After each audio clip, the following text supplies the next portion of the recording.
all yes. So Larry, let us know when we're live.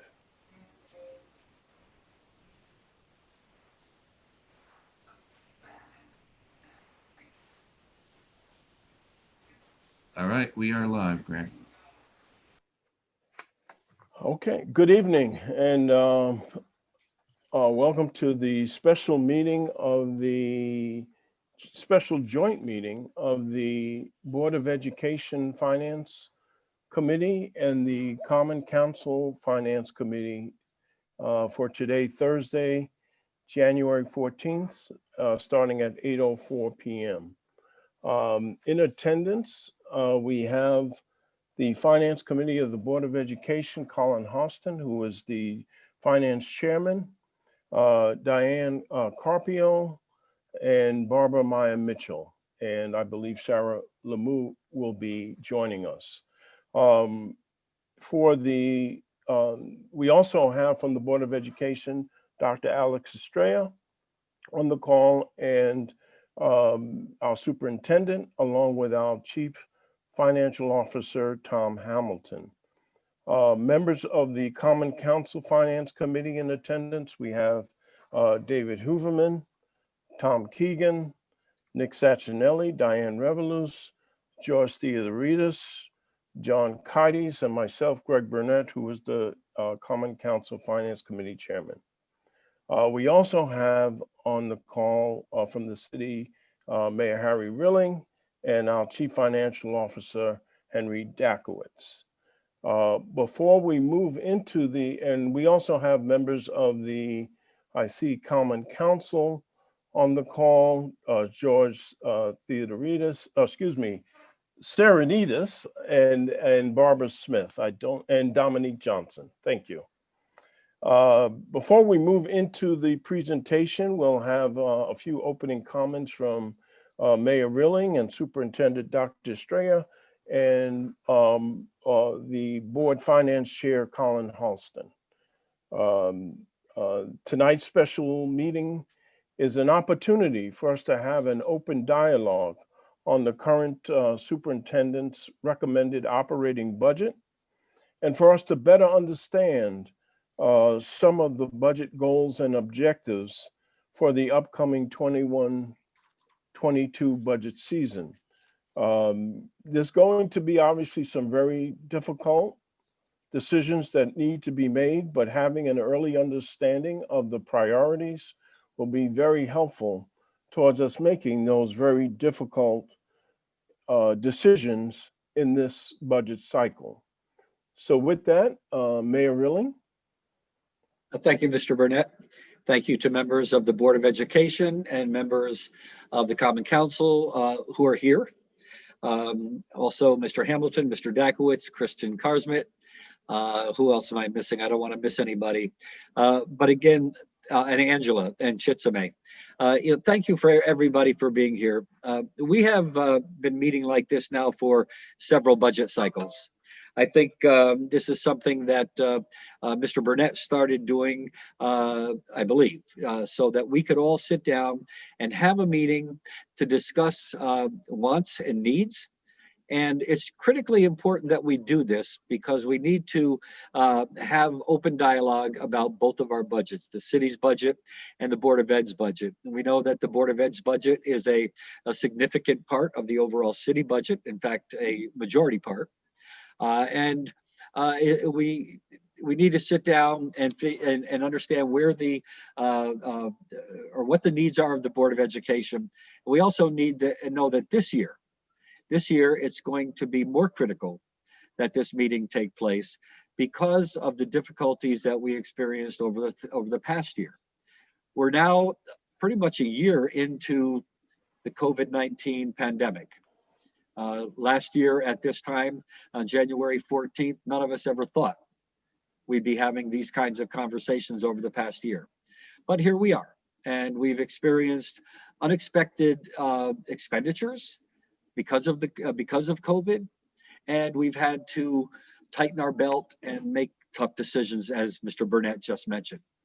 So again, this is critically important, and we're all looking forward to a cohesive, open, transparent, and amicable budget season so that we can craft a budget that provides for our children an education to which they're entitled, to give the teachers and the staff the resources that they need, and also keeping in mind the situation regarding the taxpayers and understanding that taxes have a limit. We cannot continually raise taxes and not have a good reason to do so. So we want to keep taxes low, but we also want to keep the education system growing and developing like it has over the past few years. So again, thank you. Thank you, Mayor Riley. Dr. Estrella. Good evening, everyone. Thank you for coming together to have the opportunity to engage in an initial conversation around the budgetary needs between the Board of Education as well as the city. I'm looking also forward to the upcoming meeting that we will have February 11th at 7:30 that will allow us to have even greater clarity around the joint process, budgetary process between the Board of Education and the city. If you had the opportunity on Tuesday to engage in our workshop session, we had an in-depth discussion about the budgetary needs for MPS, and we articulated some of the driving factors that have influenced our budget this year, one of which is health insurance costs and the extent in which health insurance has increased in a way that was not expected. We had approximately a 25.9% increase, which resulted in an approximate close to 2.9% increase in our overall budget. One of the things that we were very cognizant about, knowing that COVID has created unprecedented circumstances for the community at large, is working and with the budget that we had and only taking into account a 2.7% increase to address some of the contractual obligations that we have across the district.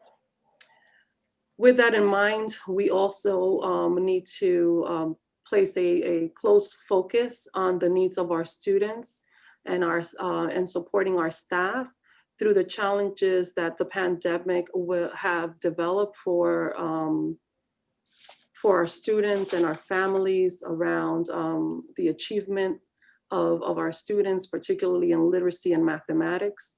So one of the big asks this year it has been to develop the opportunity to have literacy and mathematics specialists. But in developing this ask, we have made reductions in other places to be able to bring in these necessary services to support our schools through the impact that the pandemic has caused. As you know, learning loss is a big concern for all of us. If we look at the data within the Katrina incident, as well as the pandemic of 1918, we know that our students, not only do they have challenges with the academic loss that they experience, but also the social emotional impact of the pandemic. We also have to be cognizant and able to support our families around that work. So we're hoping that as you look at the budgetary needs for this year, you see how this is a flat budget. We are working with what we have to fulfill the needs of our students.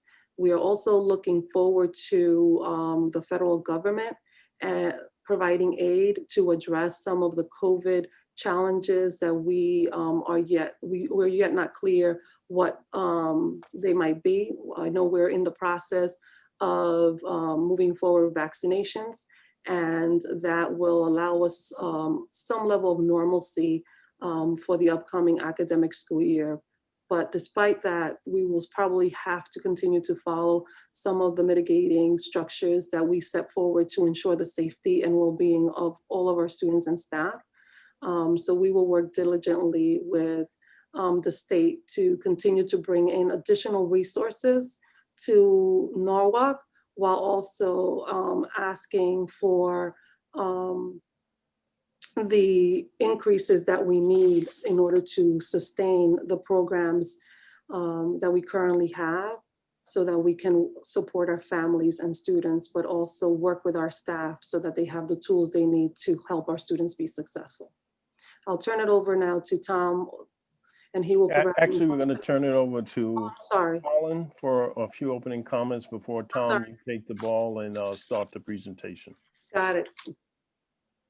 Thank you, Mr. Burnett. Thank you, Dr. Estrella. Thank you, Mayor Rilling. And I'll keep mine short. I think it's we're honored to here to sort of have this first public presentation of the requested operating and capital budgets with our colleagues on the council. As the mayor said, this is a process that thrives on ongoing collaboration between all of us as city officials. And I come into this with the same kind of feeling I had when I was on the other side of the table on the council with many of you, really assuming that we have all the same intentions, right? Which is, to support our public schools, which, as we know, are a big part of the health and vitality of our town, but also to consider the financial realities that so many of our residents find ourselves in, particularly in the age of COVID. As Dr. Estrella said, we know that COVID learning in the past year has had some catastrophic effects on many students. The worst part is that I think we don't yet know what we don't know about the long-term impact of some of this. But that said, I think that these recommended budgets that the board is going to consider and vote on at our meeting next week really make a very good effort at identifying what our priorities are in terms of mitigating some of that learning loss and focusing on how we can continue to grow and evolve our public school system. So I, for one, look forward to, I think I can speak for my colleagues, saying that we all look forward to working together with our colleagues on the council and the mayor's office towards our shared goals. And I look forward to tonight being a first step in setting the tone, as the mayor said, of that transparent and amicable tone of working together. Great. Thank you, Colin.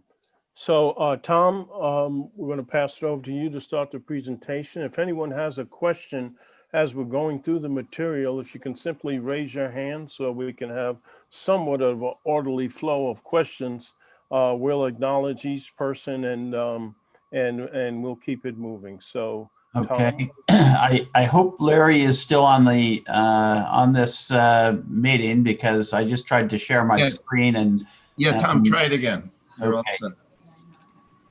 That looks better. Thank you. Okay. Let's see. And let me just see if I can move that into presentation mode.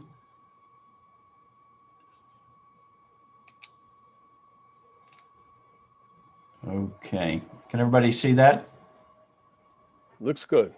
Okay, I'll shrink that. Okay, well, it's a pleasure to be with you again for another budget cycle. And as has already been alluded, we gave essentially this presentation to our board earlier this week, and we're happy to give it to you. I have moved some of the slides to the appendix, and I've changed the order of a few of the slides just to try to focus on the issues for tonight's meeting that are most germane to the city's consideration of our budget.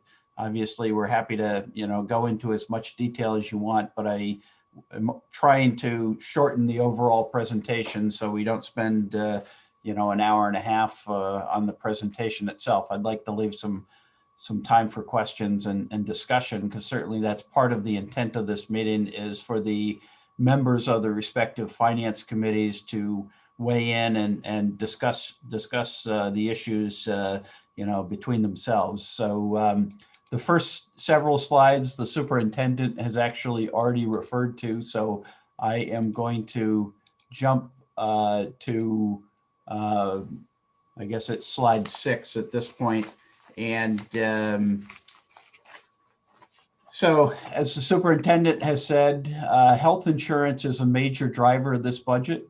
So I'm going to go into some detail and depth on what's driving health insurance.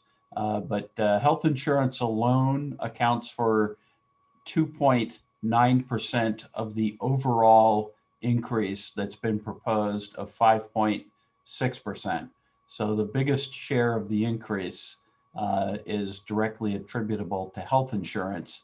The next largest share of the increase is attributable to contractual wages. Like the city, all of our employees are essentially in collective bargaining groups, and we have contractual wage increases in those labor contracts. They're consistent with the kinds of increases that the city has as well, of in the low to mid 2% range. But we are very much a people business, and most of our expenses tied up in wages and benefits. And so even relatively small percentage increases do translate into dollars for us. And that equates to 1.5% of the total 5.6% increase. The third major budget driver, if you will, is the 1.5 million budget gap closing carryover that we use to balance the budget for 2021, which was carryover money from the prior year of $1.5 million. We've assumed at this point that 1.5 million will not be available next year, and therefore, since that was supporting the base operating budget, it does need to be replaced in the following year budget. And then all other increases combined, the net amount totals the remaining 0.5% of the 5.6% increase.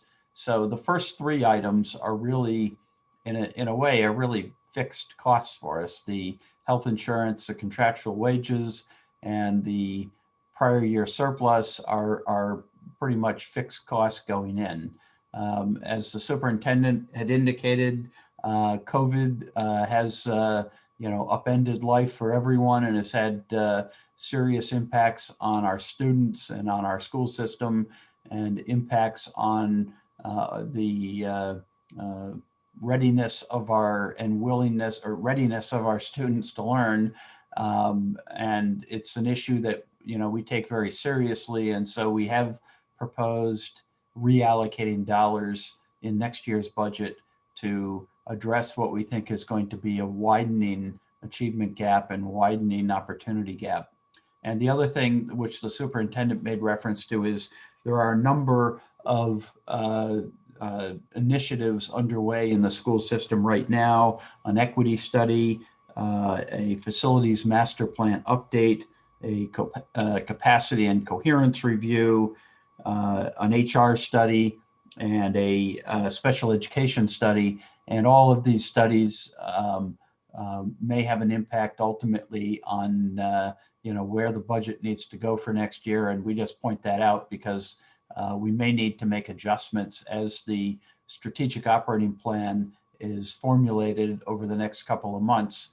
That will certainly help to inform where the district wants to take its budget over the long term.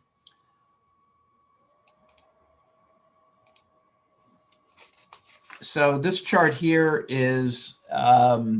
provides the summary of the district's operating budget request at 200, or the superintendent's operating budget request. Obviously, as we've indicated, the board still has to act on this, and they're scheduled to do that next Tuesday.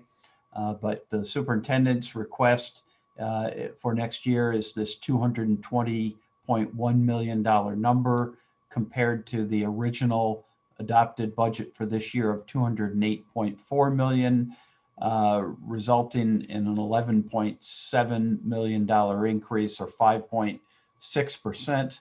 And again, the biggest drivers of the budget are in the areas of employee benefits, and I'll get into deeper on that in a moment, and salaries. And I do want to point out there's two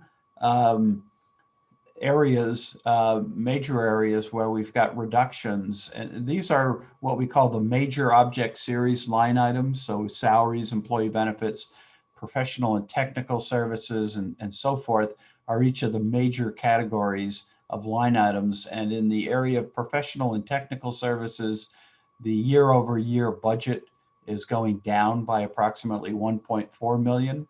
And I will get into further detail about why that is and what is being reduced in this budget.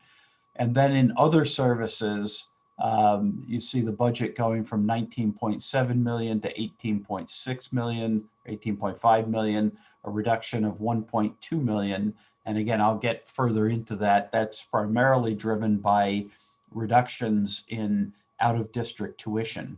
And for those of you who've been on the council for a period of time, you may remember the creation and the funding of the Special Ed Development Fund, which was funded, I think it was probably 4 or 5 years ago, and it was a 3-year commitment from the city to provide additional resources to build in-house programs in the area of special education. And we had promised then, we had said that if we build these in-house programs, it's going to ultimately help the district reduce its operating budget. And that's exactly what's happened.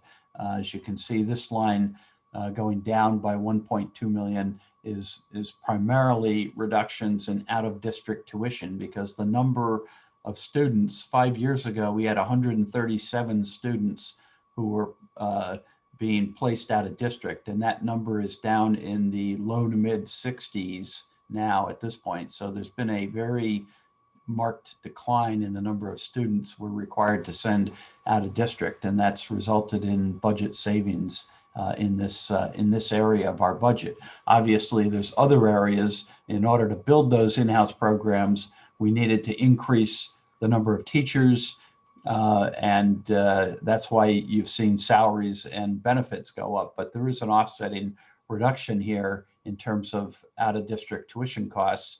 And I would certainly argue that we're able to really provide a much better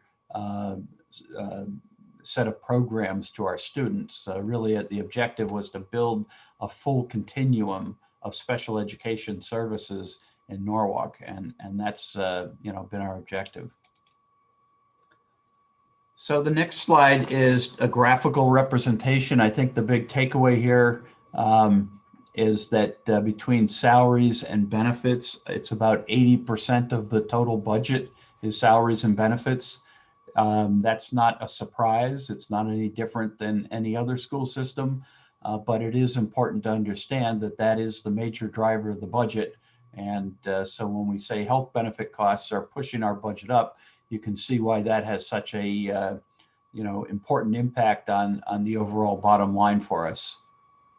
The remaining components here you see are really relatively small pieces: supplies and materials, other services, that's those out-of-district tuition and other items that are in that 500 series of accounts, professional and technical services here at 3.5%, still relatively small portions of the overall budget.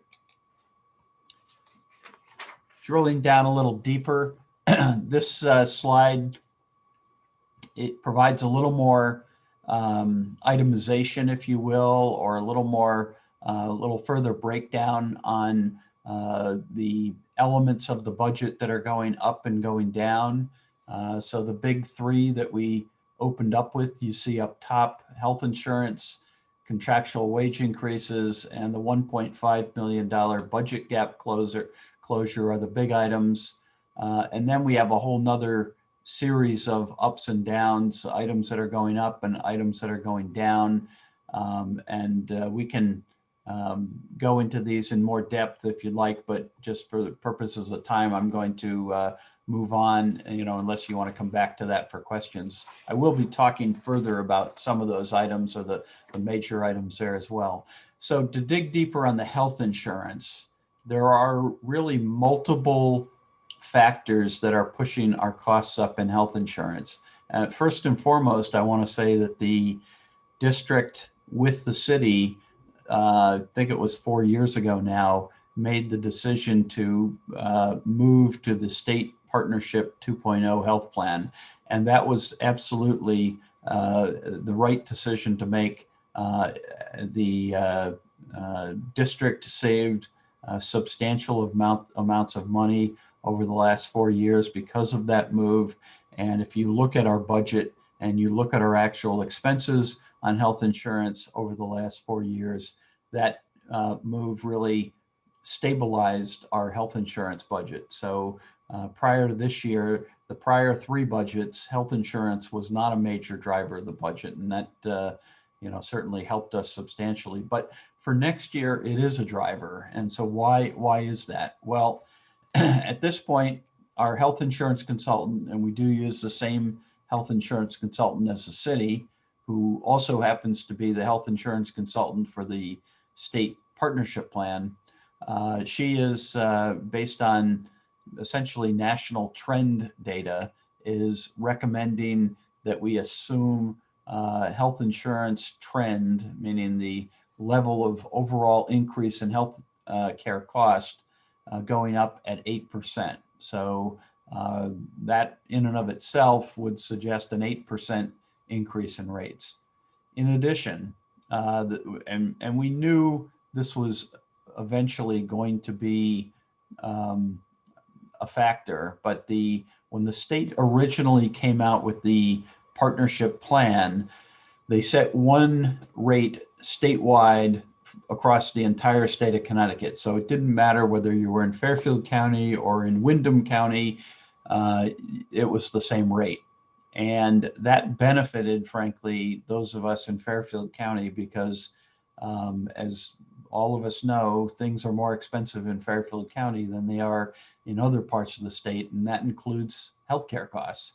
And so one of the reasons why the state healthcare plan made financial sense for us was because of the fact that the state had determined they were just going to set one statewide rate. But the state decided last year to move and phase in over a 2-year period to regional rates that are based on county boundaries, essentially.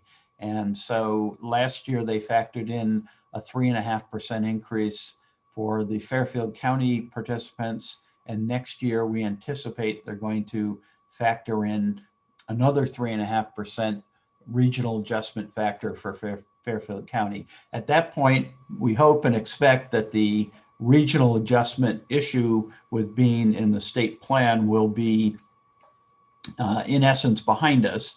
But for next year, it means driving what is already a pretty high trend at 8% up to 11.5% when you add in the regional adjustment factor. I do want to point out this is the same plan and it's the same rates that the city currently is in for the city employees. So there's nothing different about the Board of Ed health plan from the city health plan at this point.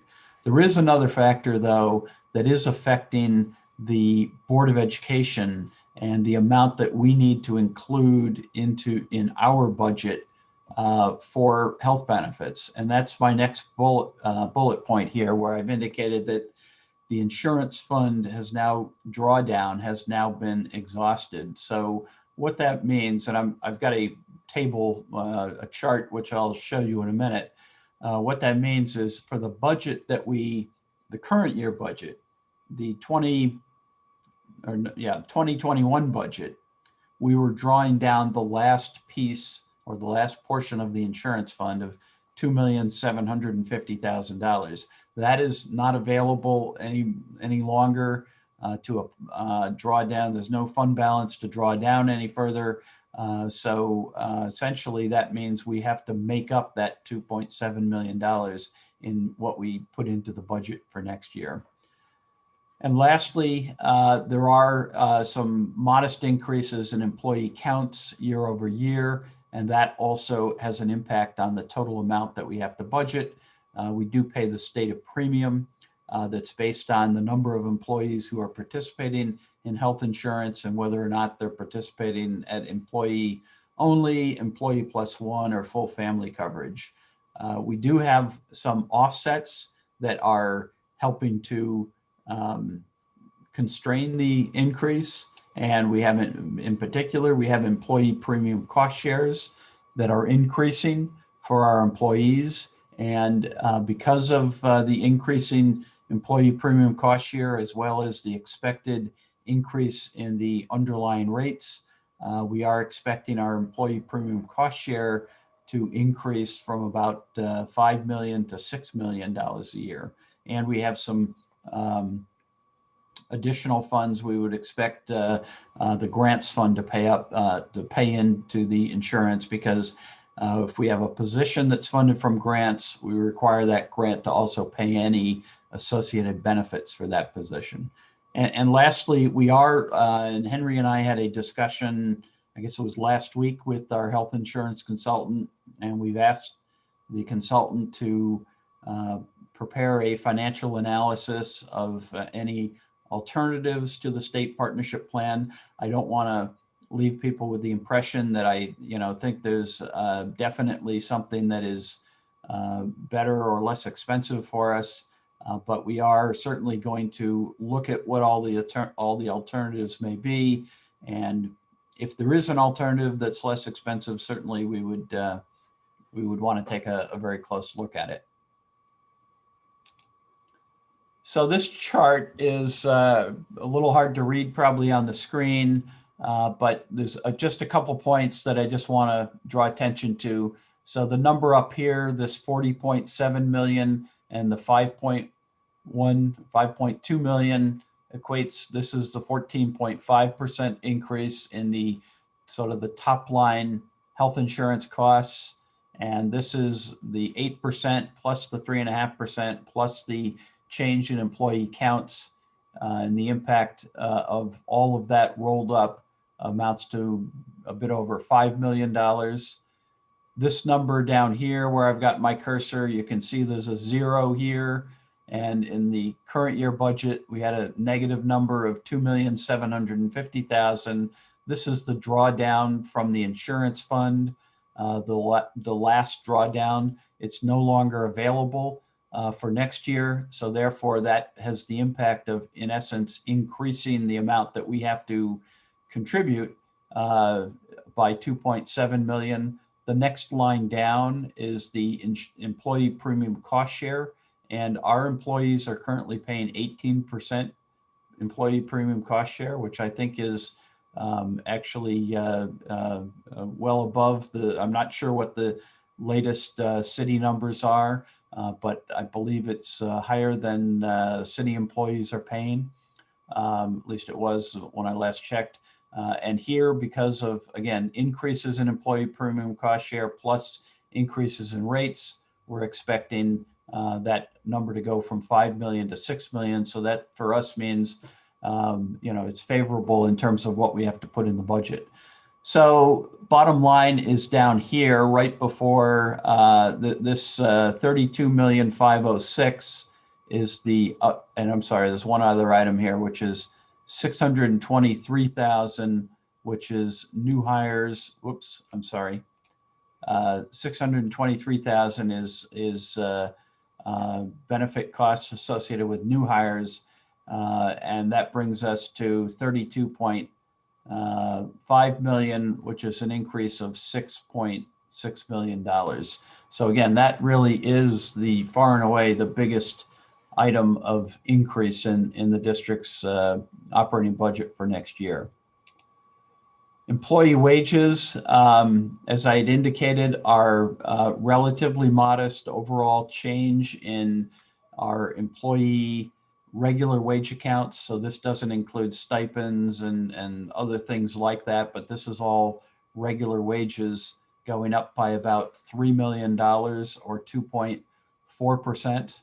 And this is just broken out by bargaining group.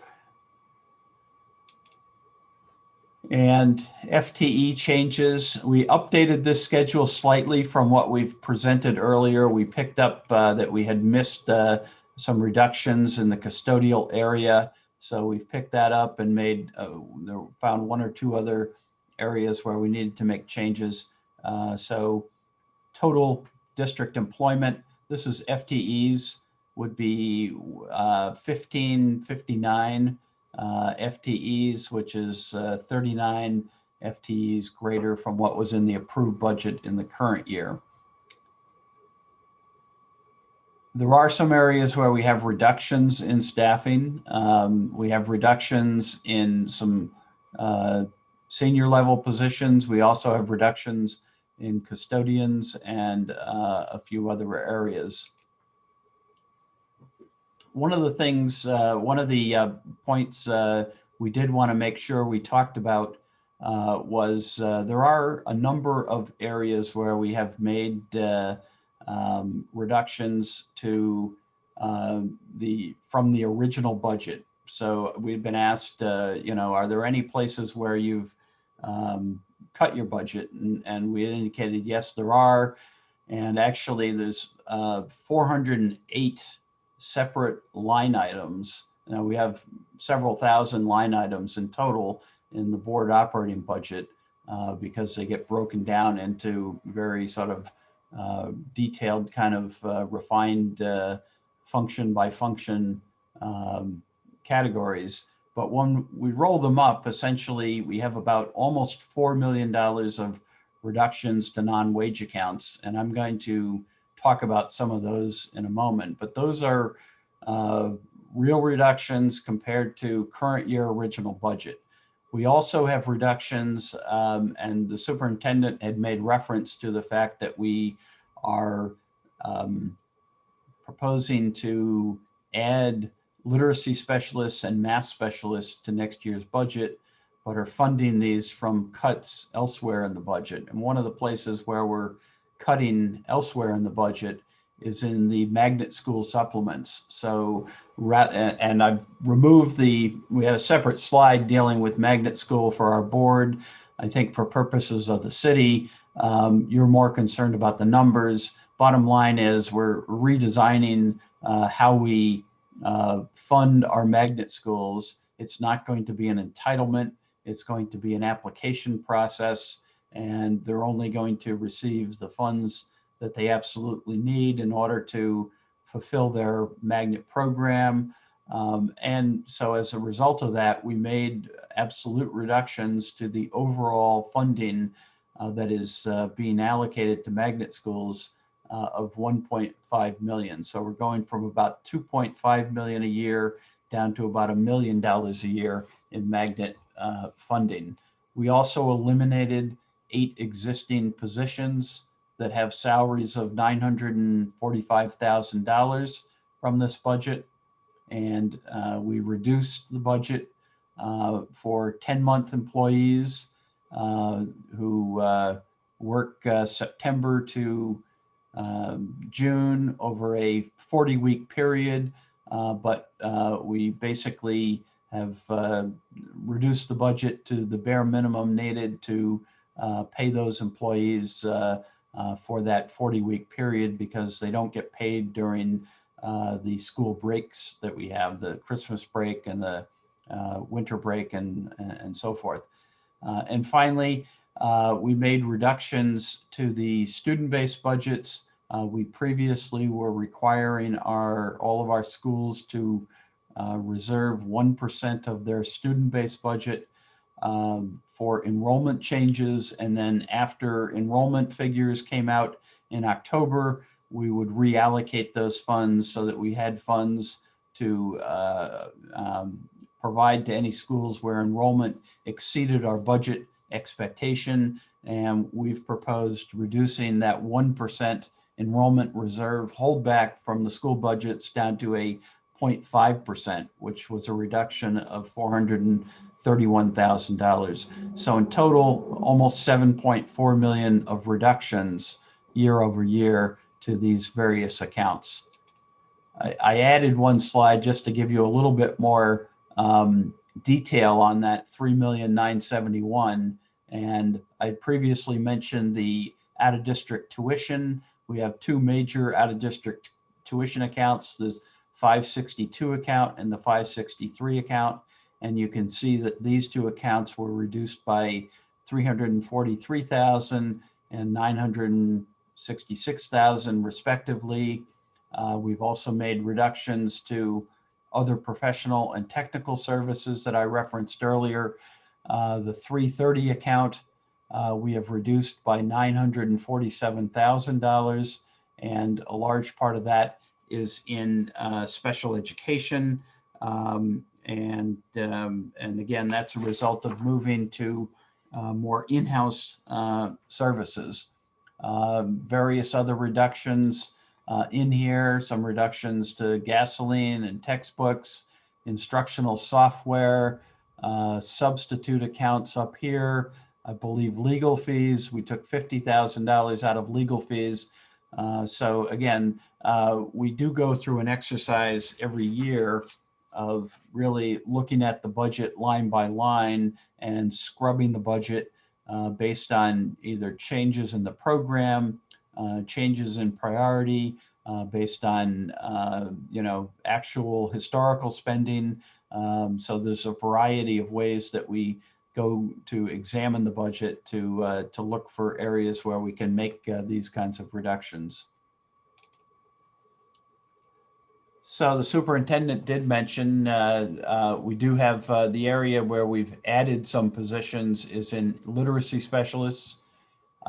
We have managed to put the literacy specialists in the grants budget, but we have added 16 teachers for literacy so that we can provide each elementary school and each middle school with a literacy specialist. We think that particularly with the COVID-19 this year and the expected learning loss that many of our students will have experienced, we think it's important that we be able to provide additional support to our schools. About 70% of these literacy specialists, about 70% of their time will be spent providing direct intervention to students who are experiencing reading and writing difficulties. And about 30% of their time will be spent coaching other teachers and opening up their classroom to demonstrate teaching practices for other educators so that we can make sure that we're employing best practices, as widely as possible throughout the district. And likewise with math specialists, we have funded 12 math specialists and 5 of them are funded through grants. 7 are funded in the local operating budget. And again, their purpose is to provide differentiated, strategic numeracy supports to students who are having difficulty with math, and also again to help coach other teachers and provide best practice instruction for our instructional staff. Enrollment, we do utilize an outside demographer to update our enrollment projections each year, and they have projected that enrollment will grow again next year to 11,808 students. This is based on the this is the sort of the seat count. We look at enrollment from several different lenses, but this is the number of students who are occupying our buildings, if you will. And we did experience a little bit of a drop off in the current year because of COVID, but we know that those students, most of those students we expect will be coming back next year. We did have a number of students or families that opted for remote or for homeschooling. We know that some pre-K children were kept out of the system this year, and some kindergarten children were kept out of the system this year. So we did have about a 1% decline this year, but again, the demographer is expecting enrollment to bounce back next year.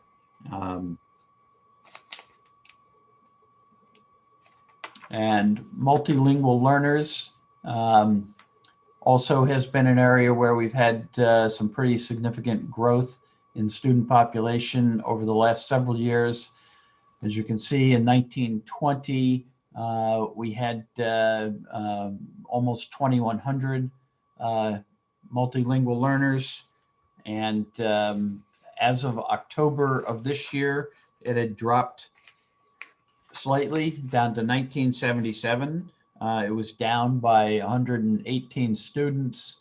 But again, we think that is primarily related to COVID and the just the fact that there's so much less mobility going on right now around the world, and we have every reason to believe that that's going to come back as the vaccine rolls out and as we return to some semblance of normalcy. We expect to see these numbers start to go back up. I'd also say that we've got a note here on the bottom that as children reach mastery, they test out and are no longer classified as EL learners. So at the end of 2019-20, at the end of this year, 248 students reached mastery and exited the program.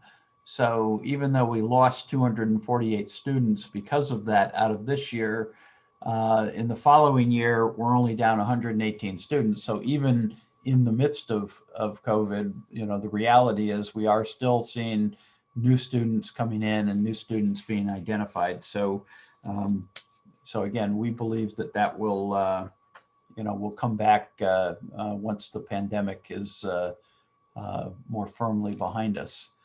So again, I've moved a number of the slides, excuse me, to the appendix because I wanted to not, go on so long that we didn't have any time for questions. I'm going to stop sharing and stop talking and see if there's any questions, and obviously any comments any of our Board of Education members have.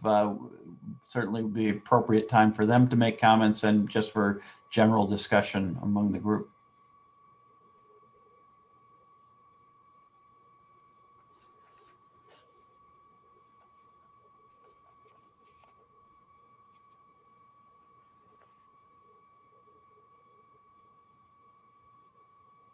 Well, I'll start by saying thank you, Tom. I just wanted to acknowledge that although we know that this process is just beginning and we have a lot of discussion to go on how we can reconcile this and the other parts of the city budget, I think it's worth recognizing that Tom Hamilton, along with Kristen Karsmit and Dr. Estrella and their entire teams, have put a lot of work into getting us to this point, and I want to acknowledge that. It's not easy. There's a lot of detailed work.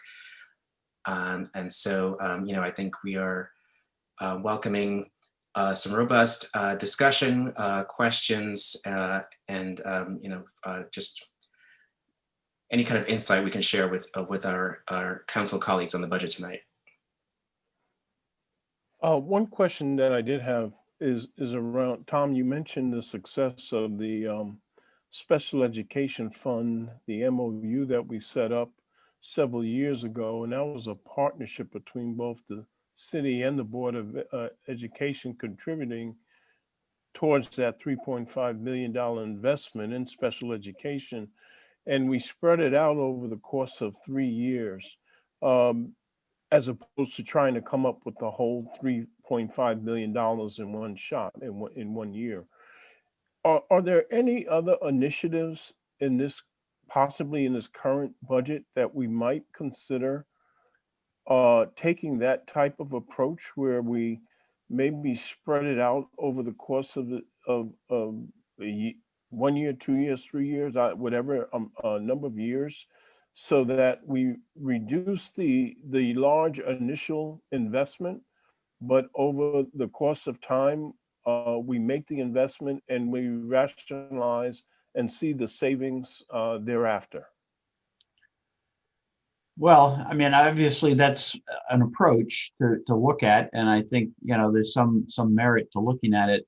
On the other side, I would say most of what's driving the Board of Ed budget request is really tied up in these fixed costs. The big three are health insurance, employee, contractual costs, and the 1.5 million carryover money. That, once you're done with those three items, what's left is about 0.5% of, that 5.6%, about 0.5 of it is everything else. So, there may be some areas to look at. I certainly want to be as creative as we can as we go through the budget process, but nothing jumps out immediately where I say, oh, there's this one big initiative that's making up most of the budget increase. And if we just divide that over 2 or 3 years, that would solve the problem. I unfortunately don't see that at this point. Okay, thank you. Yes, Tom Keegan. Yeah, hi, Mr. Hamilton. Can you explain again the insurance drawdown? I was Sure. not sure I understand. Okay, so the insurance, the city maintains an insurance fund, and that fund has been in existence for many years. And previously, both the city and the Board of Education were self-insured for health insurance. And because of the fact that we're self-insured for health insurance, it's appropriate and necessary to maintain some sort of balance in an insurance fund for 2 principal reasons. One is when you're self-insured, you get to the end of the fiscal year, you get to June 30th, and the auditors need to rack up what all your liabilities are as of June 30th, as of the balance sheet date. And one of the things in a self-insured environment that you have is something they refer to as run-out claims. So, these are people who maybe are in the hospital in, the month of June, and, they don't get released from the hospital until July, and the bill doesn't come in until August.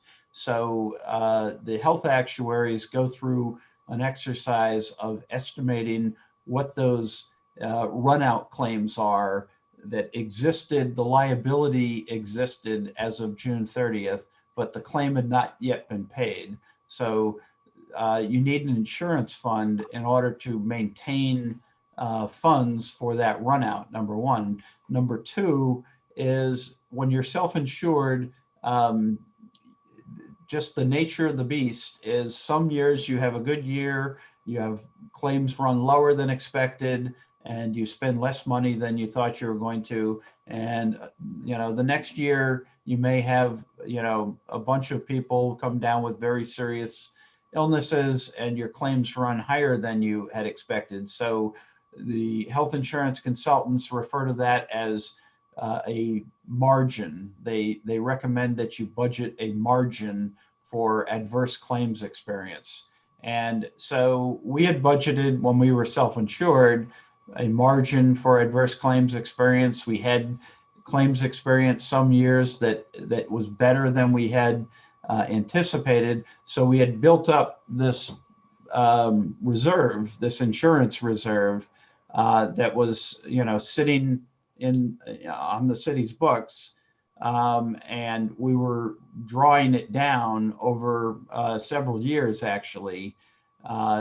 And the issue is that when you're in a fully insured plan, like we are really with the state, you don't have those same issues, because the only real variable for you on that is how many employees do you have that are taking insurance.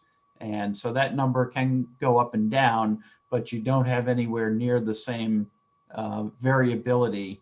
And so you don't need to maintain a insurance fund, or at least a large insurance fund, if you're in a insured environment, as we are now with the state 2.0 health plan. So we had been, again, we had accumulated assets that were sitting in the insurance fund, and then drawing those, when we moved to the partnership plan, we were drawing those assets down. And we have, in the current fiscal year, drawn down the last portion of those assets. I guess my question is that the cost of the healthcare really didn't go up 25.9%.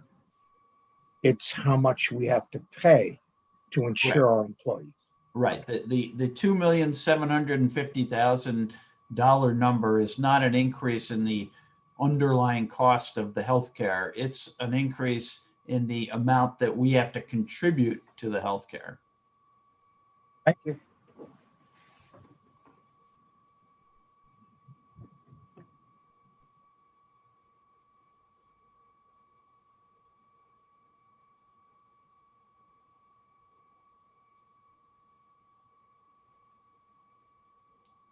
I know there's more questions.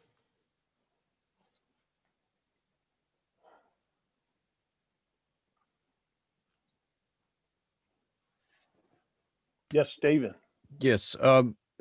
Can you go into some detail about the literacy and math specialists and the overall cost on that? Sure. In terms of what they're going to be doing, or Both, actually. How they're going to be deployed, and then how the cost is laid out. okay. So I think Tom can speak about the cost and I can speak about the deployment component, David. So the goal is that every school will have a literacy and math specialist. The other goal is that 70% of the time they're doing one-on-one support and interventions for students in tier 1 and 2.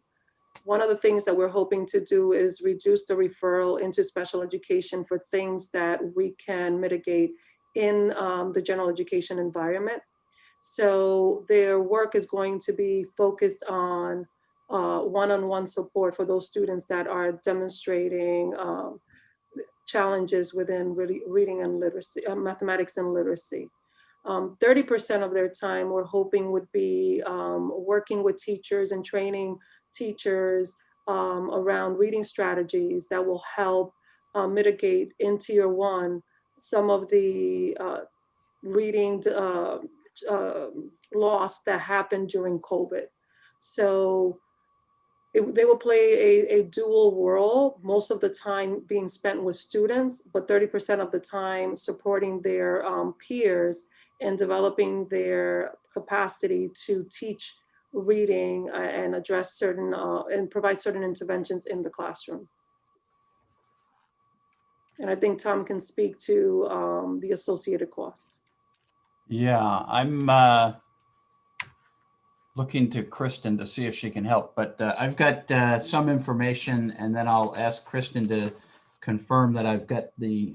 Sure. Do you want me to tell everyone how much is being spent in grants versus local funding? Yeah, and what What you're looking for? And the cost, are they, these are certified personnel, I'm quite Correct. certain, so they would be based on the teacher's contract. Correct. So And- there's math specialists that are paid out of the local funding worth $542,509. The remainder of the math specialists for $379,000 are paid out of a grant, and the 12 literacy specialists are paid out of a grant. And the We had to sal- shift funding around in order to do that. And the other thing that I don't know, I don't think Tom mentioned or briefly mentioned is that we reduced the magnet funding from the 2.55 million to 1 million. And the 1.5 million that we reduced the magnet funding is being utilized to fund the literacy and math specialists. Is Correct. the grant, pardon me, follow up on this, is the grant funding a one-year grant? Is it a continuing grant? How does that work? Continuing. Continuing grant. Can I just contribute for a moment? Greg? Yes, Barbara, go ahead. And then I see. Thanks so Diane much. has her I hand had to up. follow So- up too, Greg, so. Sure. Oh, okay. I'm sorry. I just wanted to add some color and some historical perspective. In 2017, when the General Assembly adjusted the ECS formula, the new formula benefited us to the tune of an additional $500,000 every year for 8 years. And we're into year 2 of that in this budget that we're discussing. So that gives us about $500,000 to work towards the goal of closing the achievement gap, which is the intention behind the Alliance grant through which it comes, I believe. And Alex and Tom can correct me if I'm wrong. The other thing to keep in mind, going back even more historically, prior to the Great Recession in 2008, those cuts started hitting 2011, 2010 in there. That's when we started to have like really difficult times funding our schools in the Great Recession. We had 11 people in our curriculum department, and the choice was made to focus in the school buildings to retain teachers, which is a good choice. But we cut our curriculum department down so small that when I came on, we had 3 people in the curriculum department. And it's very hard to service almost 12,000 students with 3 people doing the thought leadership that curriculum requires. And it puts the teachers in a position of not having explicit guidance of what their expectations are and bringing best practice and modern trends to their classrooms. So the teachers felt unsupported at the same time that they were asked to do a lot of new initiatives. So it was a very overwhelming situation. The beauty of this, I think, is that these specialists will be in the buildings, but will be accountable through the curriculum department, which provides a bridge between central office and our teaching staff, who I think will learn a lot. Alex had Dr. Estrella, apologies, had really excellent success in her district with, what was it, 23 or 33%? I can't remember right now, Alex. 33%. Increase, 33% gap closure in her district. Was that in 3 or 4 years? In 3 years. Yeah. So you remember when we celebrated, that we closed at 1.2 or 2%? This is what we're talking about, like turbocharging our gap closure, and it can't come at a more timely time than right now in the pandemic when we have so much learning loss. So I just wanted to provide some historical context to put it in a frame for you. Thank you. David, you had a follow-up question? Yeah, just quickly to address something that Dr. Estrella said about the specialists, that the bridging some of the gap with special education. By doing this, do we anticipate then perhaps savings in special education down the road by being able to scaffold these students in this way? Ideally, if we're reducing the amount of referrals, then we're reducing the amount of funding that we're spending within the special education program. So ideally, yes, it would reduce that significantly. Diane?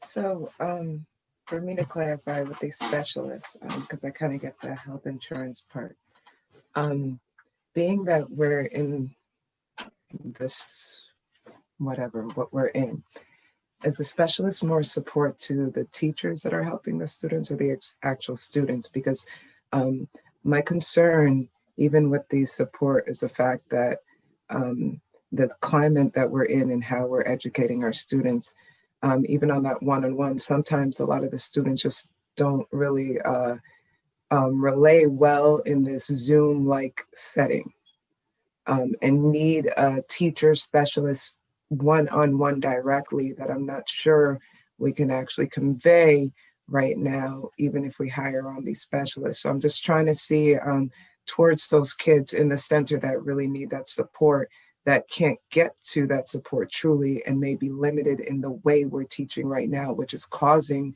a hindrance.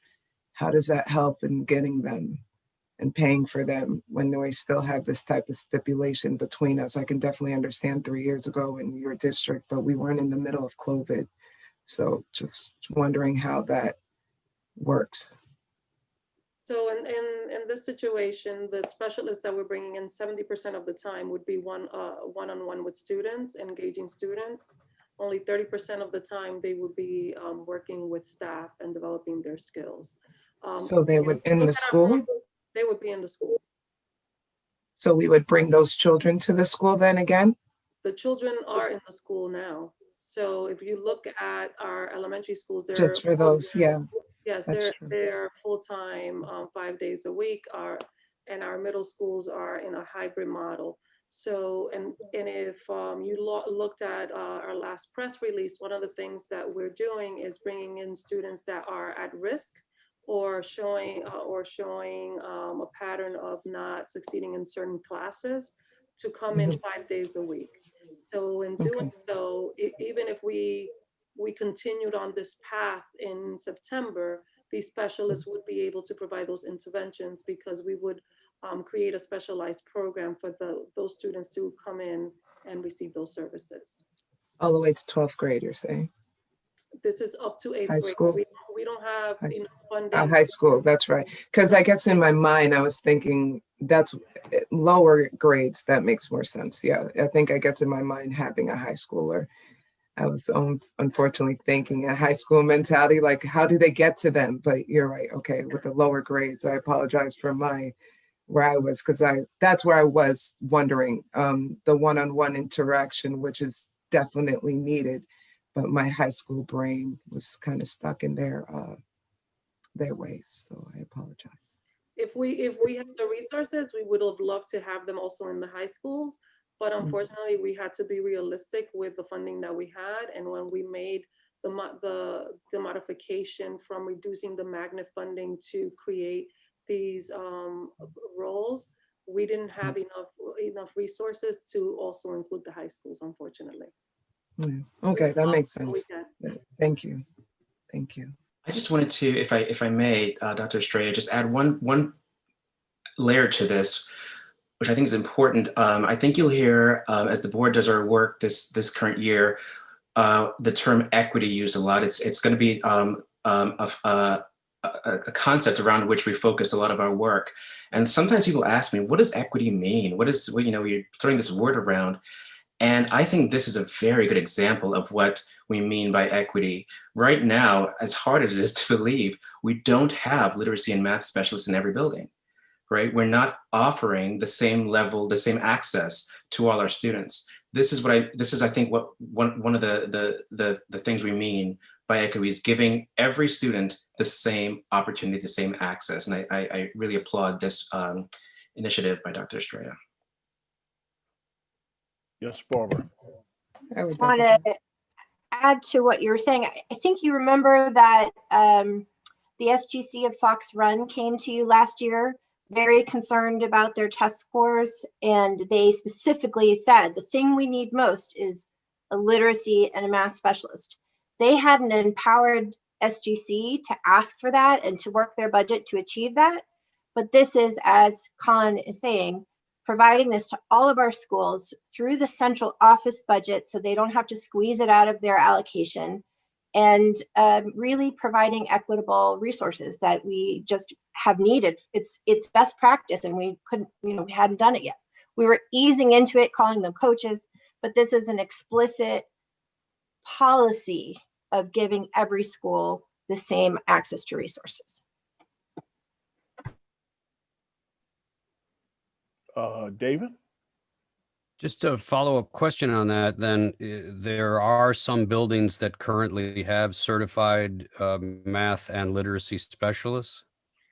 There are some buildings that do have, and one of the things that we did where schools had those roles, we actually are moving them out of the local budget and placing them in this cohort, so that we have them all in the same cohort and can provide the same level of training and support, so that when they go into the schools, everybody develops the same level of expertise and is able to execute a common goal and vision around interventions across the district. Does the cost for this current ask take into account for those certified staff that are already within the district? Yes. So we're asking for what we need, it based on what we already have. Okay, thank you.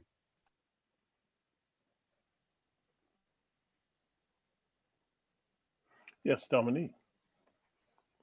And following up on David's questions, will there be a decision made, I guess, at some point about how best to deploy the specialists, given that the outcomes in all of our elementary schools may look different as well? Or will there be flexibility in how you've conceived of this across the district?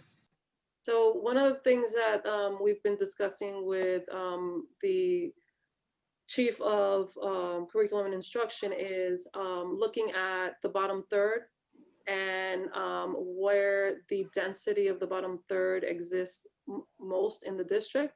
I think every school has a bottom third, and I think frequency of the specialists will depend upon the cohort and the size of that cohort within every school. So when we talk about equity, it, like Colin said, is also about how do we distribute the services where they're needed the most, right? So we're also going to be looking at and monitoring that carefully as well. Dr. Estrella.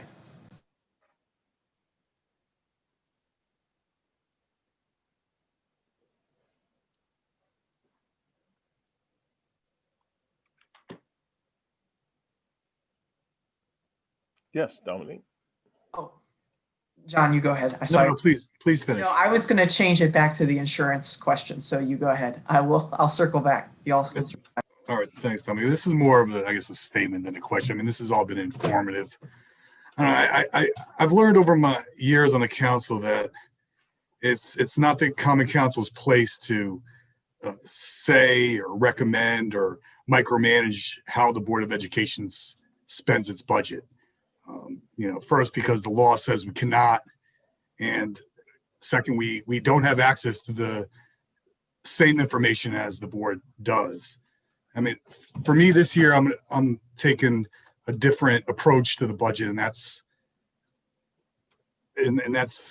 by basing my decision solely on what the tax impact on residents. Just a way to simplify it for myself. And by saying that, I'm asking Dr. Estrella and the board to take this as a sign to that my confidence in building in your abilities to educate our children to the best of your abilities. And I do. I thank you all for your hard work, and I'm looking forward to a mutually agreeable outcome to these budget discussions. And like I said, I understand what it is to volunteer your time, and your time is appreciated, and as well as members of the committee. So that's just all I wanted to say. Thank you. Dominique, back to you. Thank you very much, Greg. I just wanted to circle back about the insurance line of questions we had. And I apologize for those who've been on the council longer and knew about the drop off that we were expecting. Just to confirm with you, Mr. Hamilton, that is something that we should have been expecting, and these costs for health insurance we should expect for years to come now that we are in this new plan. Am I understanding that correctly? Yeah, I think so. I mean, I had said, and we have charged our health insurance consultant with looking at whether or not there are any alternatives to the state 2.0 health plan that would be financially more advantageous for us. And, so we'll have to see what the result of that analysis is. I'm not holding out a great deal of hope, but the old plan design that we had generally, at least, used to be considered a more efficient plan design actually than the state plan design. But with the state plan, we were going into a much larger pool, many more people. And so there's some economies of scale of doing that. And then of course the state had, at the time that we originally went into it, there was one statewide rate, and that definitely benefited us in Fairfield County. Now with the regional rates, the question is it still the best option. And, you know, I'm not sure, I don't know the answer to it yet, but we'll get the answer to it and then be able to make an informed decision about whether or not there's an alternative, a viable alternative that will actually save us money. And if not, then it's the state, you know, state plan, I guess, is where we would be.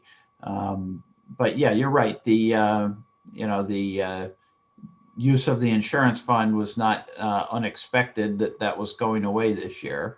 You know, we knew that was coming, sure.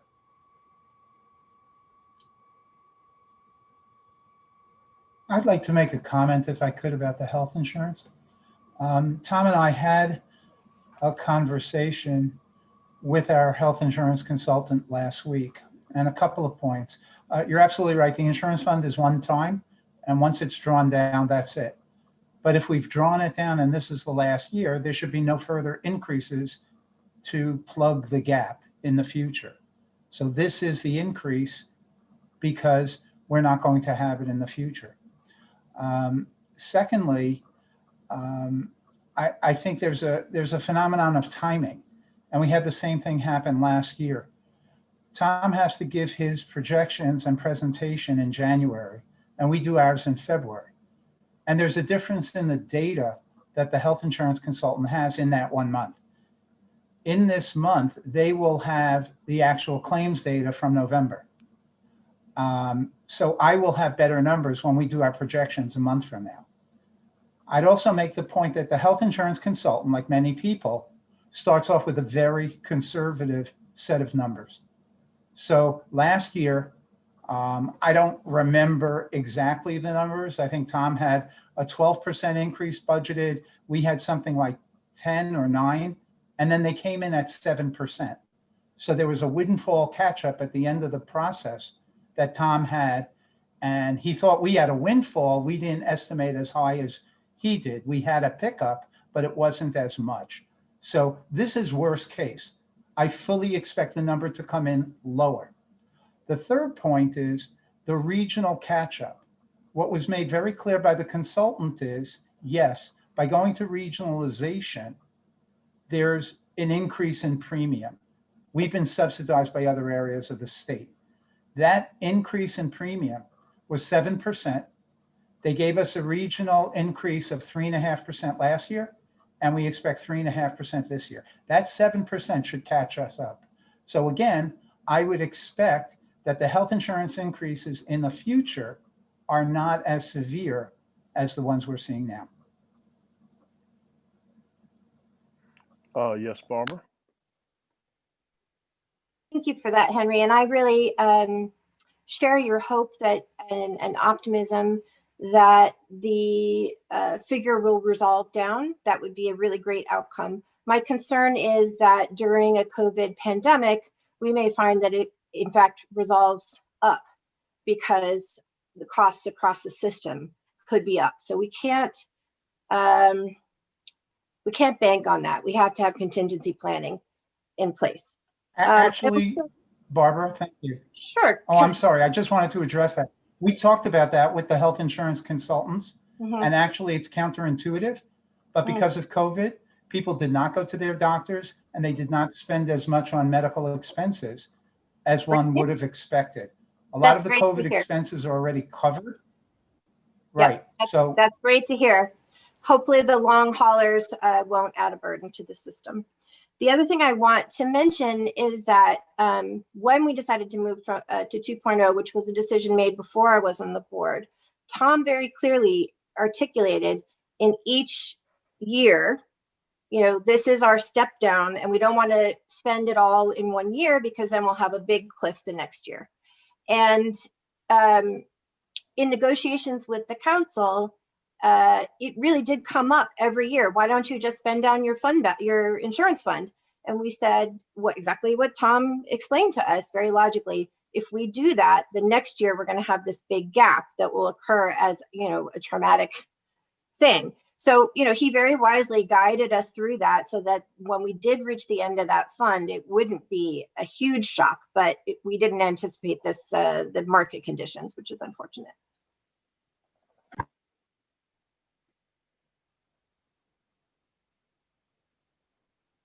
I saw Diana's hand. Oh, yes, Diana. You kind of answered my question because that was one of my questions from before. I think I actually asked Greg when I meant is this a national thing? Because I was wondering if this increase was being caused by the pandemic at all. Understanding now, where we were and how that came about, and the regional, one of my questions was, if we're regional, can we shop around now? But you guys kind of answered that. But I wanted to know the impact on in the insurance with the pandemic around. But understandably, you kind of answered that too, because I being from that and seeing people, I think actually the fear of the pandemic keeps people away from the doctor's office right now. So I can understand what you said. So I did have a question, but you kind of answered both of them as you were going. So that's why I was like, oh.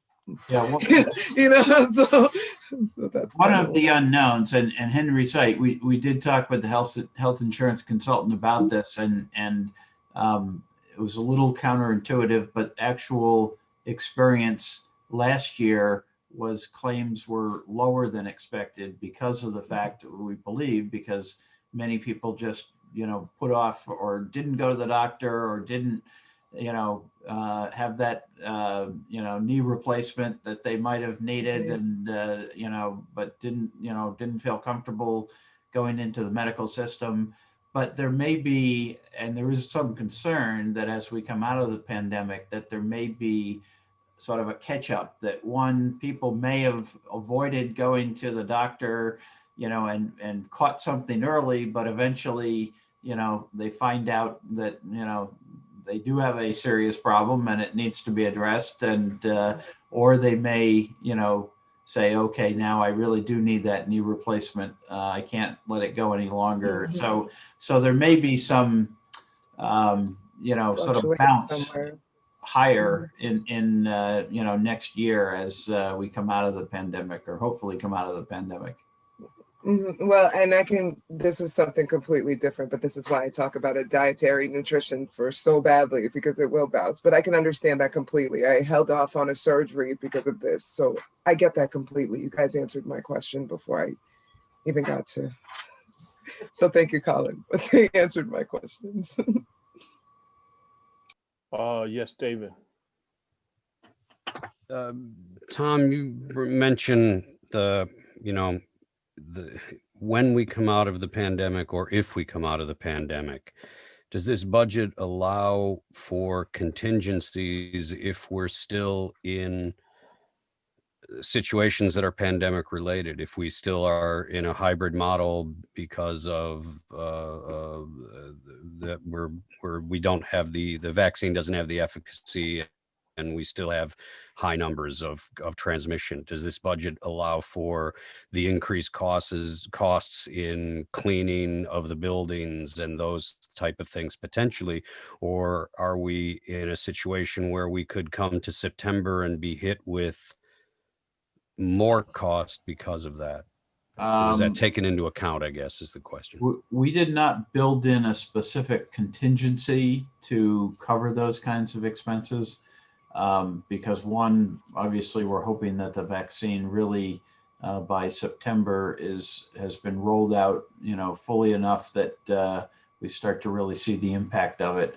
And our thinking as well was that that if we find ourselves in a situation where we're still dealing with substantial pandemic related expenses, that there is certainly the possibility that there would be additional funding coming from the state or federal governments. There has been funding coming from the federal government this year, and that has supported those extraordinary additional costs. So we didn't feel it was appropriate to make the assumption that all of those costs are going to continue and have to be borne, solely out of the district operating budget.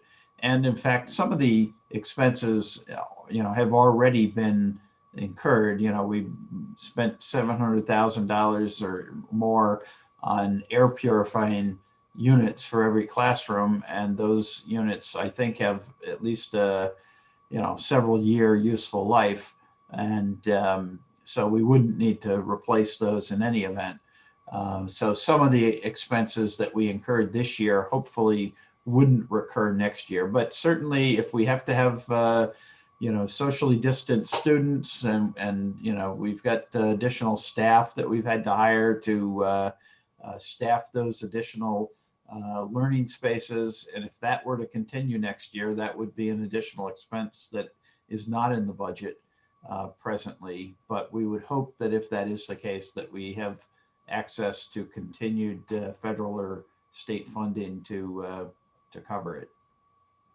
Well, I suppose that I asked the question and you opened the door to it because, and this sort of comes on the heels of what Councilman Keites said earlier as well, which is, we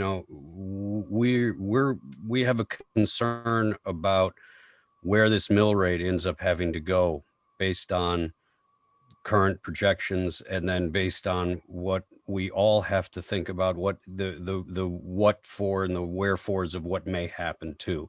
And it's a concern because we also have a community that has taken a hit financially and is suffering in some way, parts of our community. And if we have to raise taxes in order to do this to a point that is unsustainable, that's a problem. So I'm wondering where we are from looking at it from a contingency standpoint and that. So I appreciate the answer. Thank you.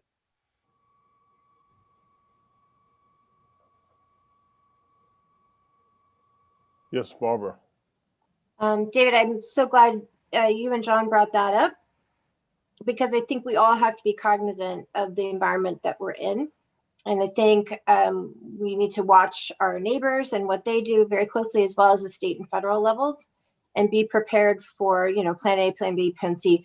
What is comforting to me is how well the people in this virtual room handled one of the biggest crises our country has ever faced last year. And I'm confident that we can find our way through it with good communication and good thinking and good teamwork, and turning over every rock for every possible funding source.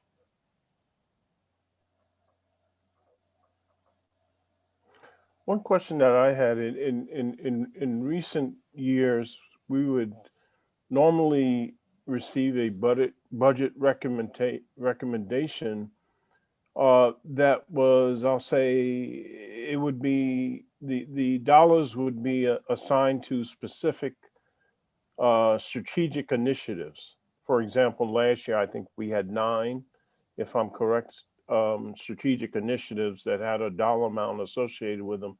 So we were able to have discussions about which ones were of the highest priority, which ones we really needed to look at, and which ones could we possibly put off or actually remove from the list.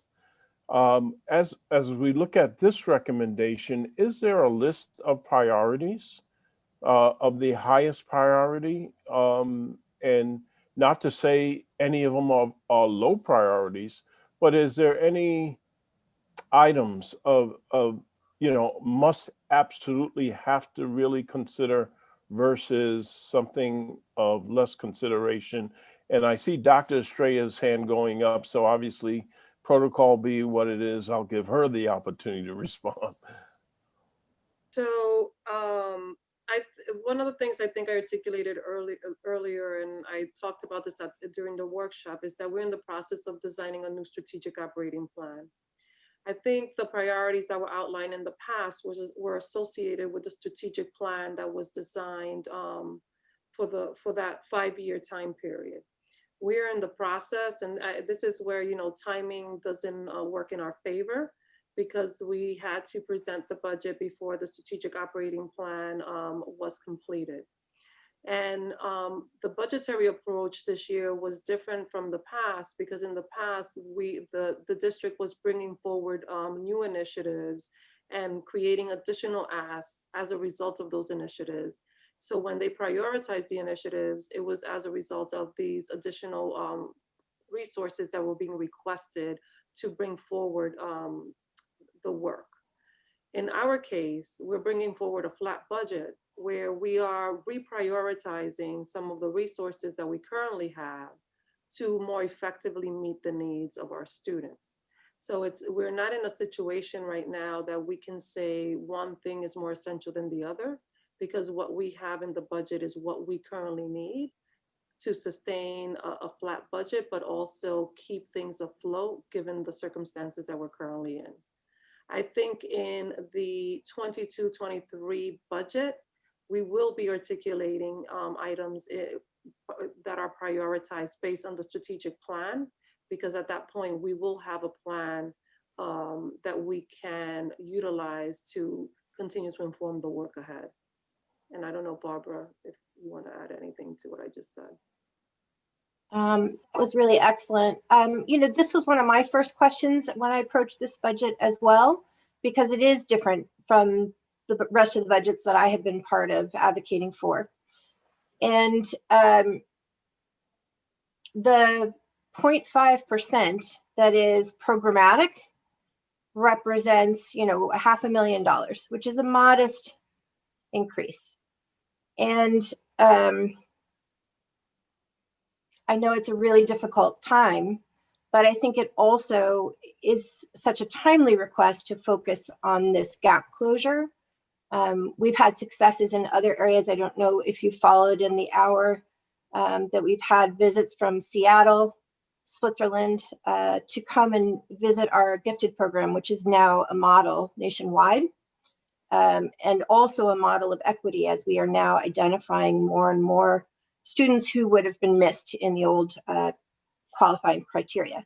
So not only are we raising the gap for all of our students, but this year we're intentionally, truly trying to close the gap for our students who need it the most. And I would say, if I had to write an initiative for you, Greg, like what's the top priority?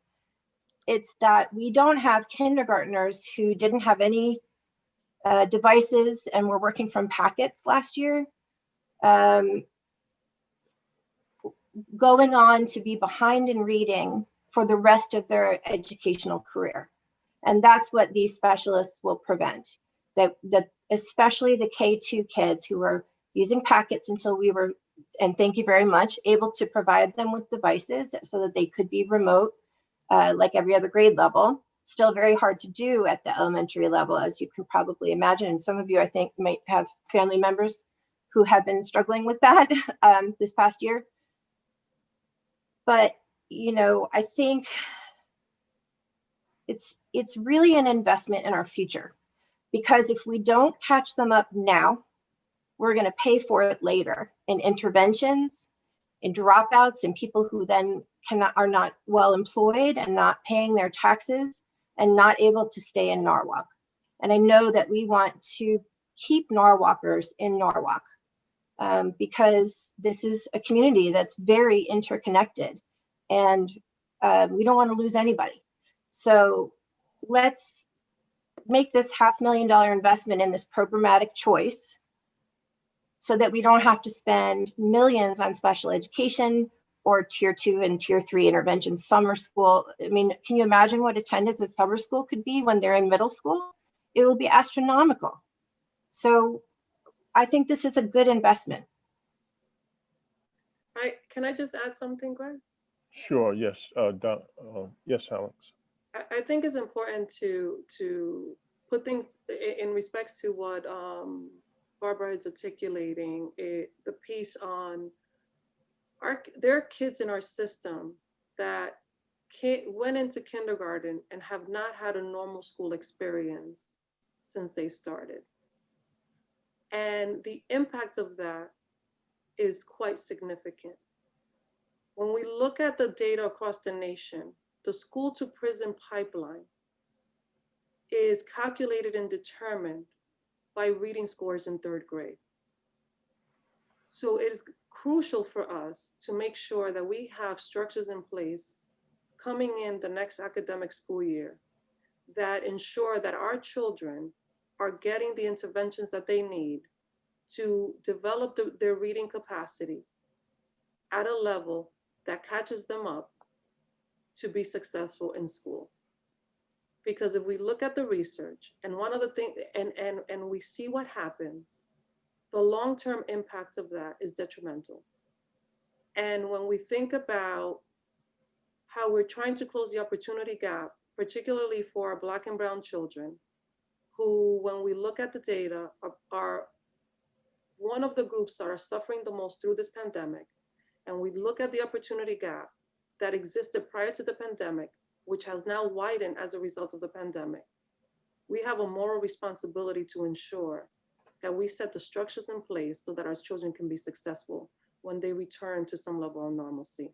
Not that we're not doing that now, but at the rate in which we have to intervene when they come has to be exponential so that we ensure that we develop a generation of children that can be successful. So I just wanted to articulate that because I think sometimes, I know the numbers matter, but when we talk about people, the livelihood and well-being of our children supersede everything. And as you move forward in thinking about funding, I think it's going to be really important to keep why we're here, right, at the forefront, and it's our children and how COVID has impacted them, because adults have been significantly impacted, and I think as adults we've been able to articulate and talk to that. We have children that are in our system in kindergarten that still don't have the language or developmental processes yet to speak to the impact of what we're experiencing. And it's really important for us to keep that at the forefront of our thinking as we think about the numbers, because the numbers matter, right? It's inevitable. We have to think about them. But at the same time, we were very careful to provide you with a flat budget so that we wanted to take into consideration the needs of the community, but at the same time, we have a responsibility to do what's right for children. Diane Revolus and then Diana Carpio. So I just have one question, because especially with the students we are looking towards, you know, they're going to be connected to families that also financially would struggle in paying for this, right? Our devices that we got to help all students, so do we keep philanthropy or people who would help in that same type of list going to programs like Norwalk Acts, people around that table, cohorts that can maybe financially help us with these specialists as well to kind of knock off some of this expense for us overall? Because if we can get every student a computer, I'm sure they would probably help pay for some specialists. We have partnerships with our philanthropists, like RISE, for instance, that at the high school level provide the interventions and support to our at-risk population of students. And we have been in constant conversations with our philanthropy group around ways in which we can work together to make sure that our families and students have what they need. So it is an ongoing conversation, especially around services and looking at ways in which we can maximize services within the system. Directly with specialists, directly to pay with the specialist.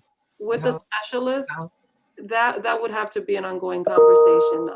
When we look at philanthropy, we have to also think about what are the priorities in their funding streams. And right now, we don't have someone that has an interest in that particular investment yet. I'm not saying that it can't happen in the future, but while we develop those opportunities, we have to have a plan of action. Okay, good. But if I don't know if that would be a pain in the butt to find someone, but I'm sure, especially something that important, because it is, that if we don't have it yet, there is some type of group of some type of services, some type of financial stability to this that can be in some, come out of philanthropist group, be that type of grant, and because those same kids that need that type of help have families connected that can't pay for it when we do it, when we do these type of increases, right? So just wondering, maybe if it's possible, if we can find some type of way to, if it's not just federal grants, but just like an organization that would help on a scale, you know, that would help us in cost, that would be great, if it's possible. We're working on that, and one of the things that we are hoping to do right now, we have philanthropy sitting in our strategic planning task force, and they're listening and hearing the concerns that we are raising as we're mapping out the new strategic operating plan. Our goal is that once we determine our North Star and our priorities, that we can then work with philanthropy around what they can do to fund some of our need, right? But we first have to finalize this plan of action to be able to continue the conversation with philanthropy in terms of like, what is the 3 to 5 year plan that you can support us. But in the time being, we need to do something in the immediate that can address the needs as we execute this plan. Okay. All right. Diane Carpio, you had a question? Not a question, but more of a comment. First of all, I wanted to thank everybody for being here this evening. I know that we were going to have many, many more conversations on this topic. I just also wanted to let everybody know that as we're thinking about these children being in school, you know that I'm very active in the community and I meet a lot of families. A lot of these children don't have a good home right now. Parents are out of work. They don't feel safe. They haven't eaten. You know, growing up, you always heard school is the safest place for your child. And we need to keep that going. And I have to thank Dr. Stray and her team for the hours that they're putting in, the weekends that they're putting in, and in such a short period of time, in the 6 months that Dr. Estrella has been with us, the grant money that has been coming in, her connections with people, trying to get as much done for our children here in Norwalk. And it's very important for us to keep all that in mind, especially since this year that went by was not a normal year.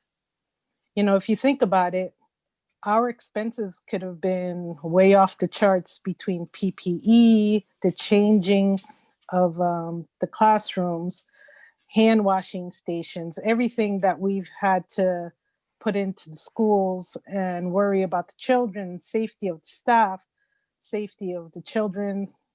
It's been an unbelievable year. And yes, numbers are high. However, they've done an incredible job trying to keep everything level. And we have to think about the children and their future. They are our future. And if we don't help them now, we don't know where they'll be tomorrow.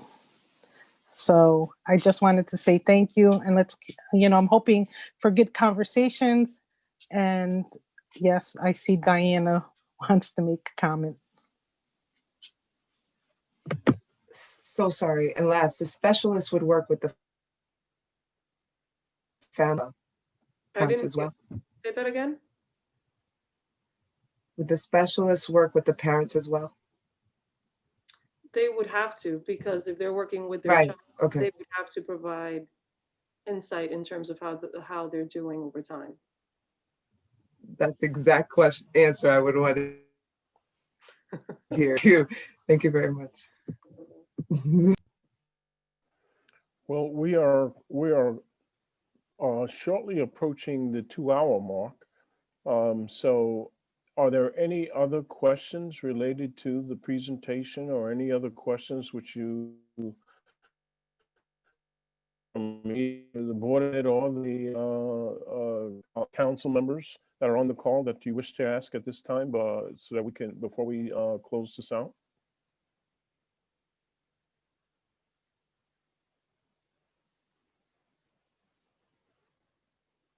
Yes, David. This isn't really a question. It's just a comment. It's just a thank you for all the work that you guys have done this year. And thank you for what the transparency that I feel that you're trying to bring forth into this process. I appreciate that a great deal. And as Diana Carpio just said, I'm sure this is the beginning of many conversations over the next few months. But I appreciate that you guys are thinking about these things, the same things that we are thinking about on the city side from a slightly different angle. And I appreciate that and say thank you.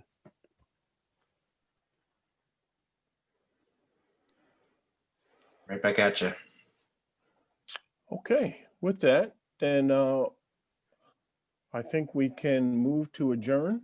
And as was David eloquently just stated, there'll be plenty of additional discussions going forward. We look forward to those discussions and for the betterment of all of Norwalk. This is not the Board of Ed's budget, is not the city's budget, it's the Norwalk budget. It's one budget.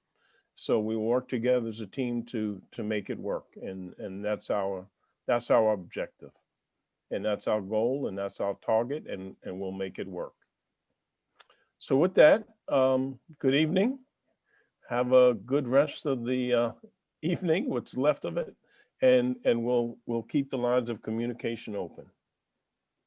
Good night, everyone. Good night. Good night. Good night, everyone.